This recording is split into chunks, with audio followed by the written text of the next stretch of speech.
People misunderstand networking so much. I'm such a proponent of networking. Mhm. And I say to people, look, if you wanted to learn how to fish and you went to a group of fishermen, what are you going to talk about? You're going to talk about fishing and learn how to do it. Well, when you go to networking events, understand the one thing everybody at that networking event has in common is an interest in networking. So talk to them about networking. You can talk to them about, hey, I met you at a networking group. I'm going to a new one. You want to come with me? That's how you start to build a relationship and build friendships in commerce. So you start with, what do you have in common?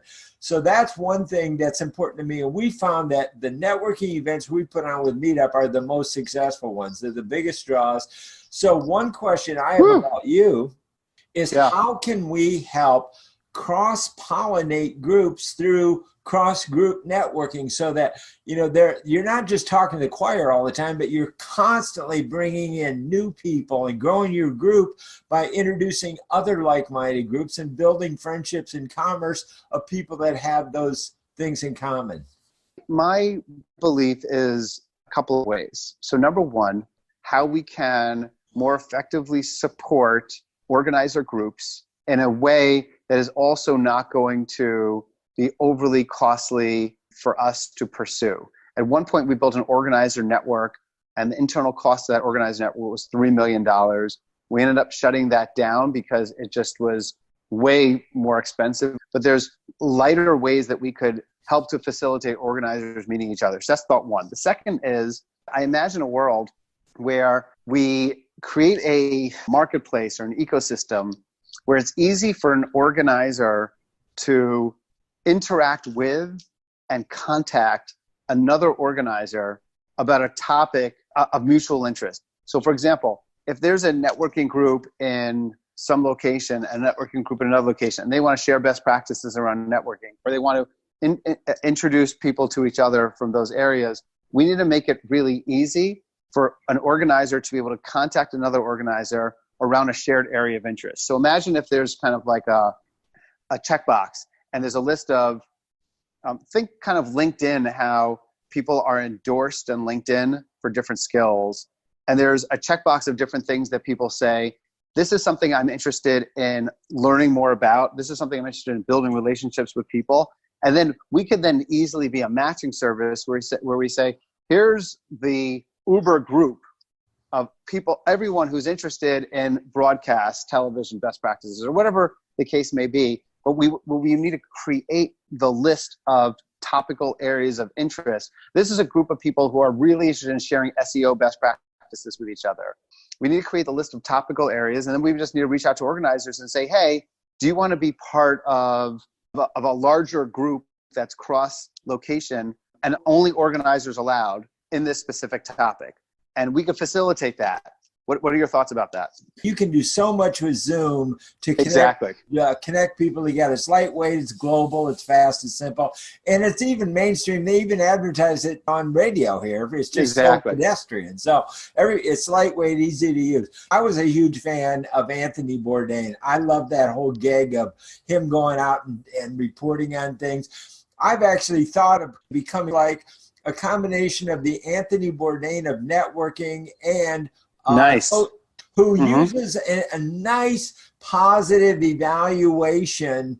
So just sharing ideas, what worked or what didn't. Do you think that it's better to create an idea sharing platform between organizers, again, only organizers allowed, or co-organizers or people maybe on the management group of the MeetUp team, an idea exchange type and / networking capability between organizers? That's one. And or creating a marketplace of different vendors and or services that we could provide to organizers to ultimately help them. So for example, like you could help a lot of organizers be better networkers.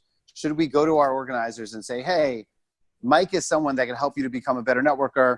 Here's a specific, here's a package that he could provide to you. What do you think about us providing like a list of curated, specialized people who can enable organizers to be more successful in organizing? It's a proven successful model. For example, Fiverr Fiverr.com hired me because they had a very scattered community, and they hired me as a community organizer, and I organized a community for them of 10,000 independent contractors here in the Bay Area. Wow. And they gave me a really, really cool video testimonial. Thank you for everything I did for them. So there's a marketplace example. Google has a marketplace. So a lot of different companies have a marketplace. And now Fiverr, but now they have Fiverr Pro, and you can become a vetted, rated provider and supporter. Because the problem is it's so difficult for entrepreneurs and small business owners to know what's real and what's not. Exactly. What's not real. There's so much BS online today. It's crazy. Yeah. Would you be able to share the video with me that Fiverr had sent to you? Yeah.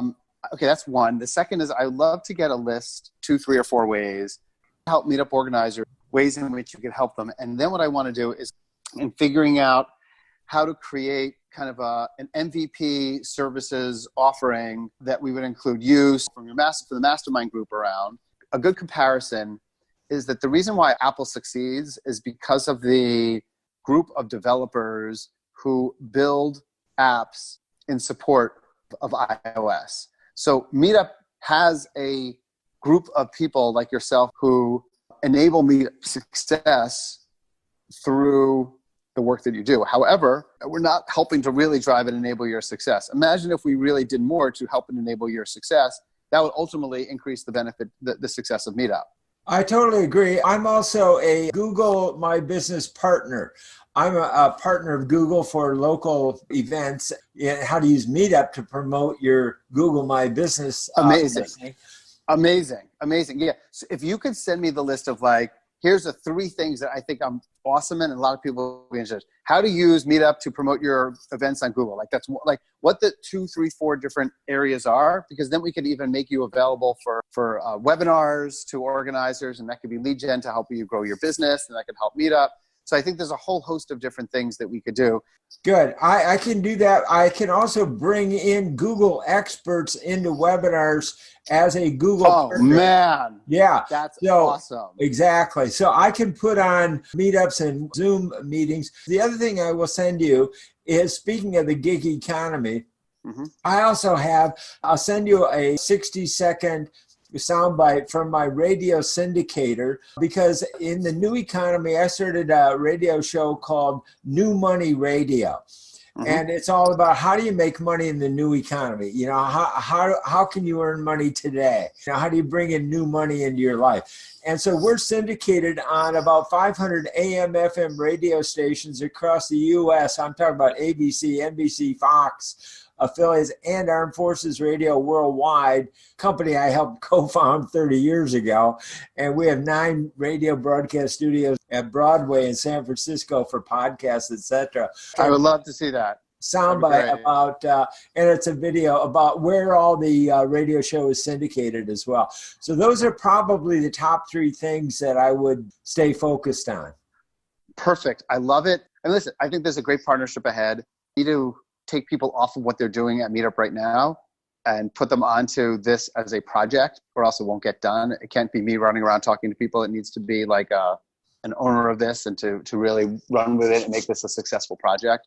So as a spokesperson and a speaker, I travel all over the country for a company called Learning Annex, spoke all over. So I can also speak and be a PR spokesperson. I love it. And I love that you're wearing the t-shirt during our call. That's so cool.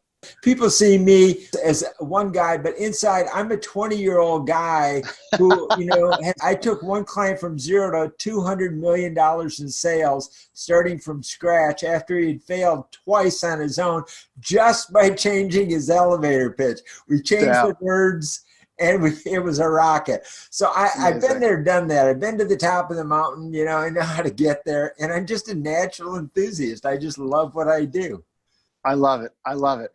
You're the man.